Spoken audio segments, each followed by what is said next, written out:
Hello everyone, ಇದು August 15ದಿಂದ ಒಂದು vlog ಆಗಿರುತ್ತೆ. ಇವತ್ತು ಸ್ವಲ್ಪ ಬೇಗ ಎದ್ದು ತಿಂಡಿನ ಮಾಡ್ಕೊತಾ ಇದ್ದೀನಿ. ಇವತ್ತಿನ ತಿಂಡಿಗೆ ಟೊಮೊಟೊ ಬಾತ್ ಮಾಡ್ತಿದ್ದೀನಿ.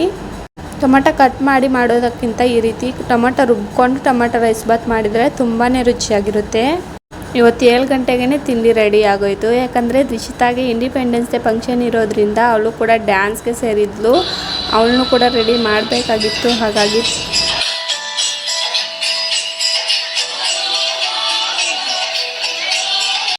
ಅವನು ಕೂಡ ರೆಡಿ ಮಾಡಿ ಸ್ಕೂಲ್ ಹತ್ರ ಕರ್ಕೊಂಡು ಹೋಗ್ತಾ ಇದ್ದೀವಿ. ಅವಳು ಡ್ಯಾನ್ಸ್ಗೆ ಸಿಂಪಲ್ ಆಗಿ ಒಂದು ಫ್ರಾಕ್ ಹೇಳಿದ್ರಷ್ಟೇ. ನಾವು ಹೋಗುವಷ್ಟಕ್ಕೆ ಪ್ರೇಯರ್ ನಡೀತಿತ್ತು. ಮಕ್ಕಳೆಲ್ಲ ತುಂಬ ಚೆನ್ನಾಗಿ ರೆಡಿಯಾಗಿ ಬಂದಿದ್ದರು.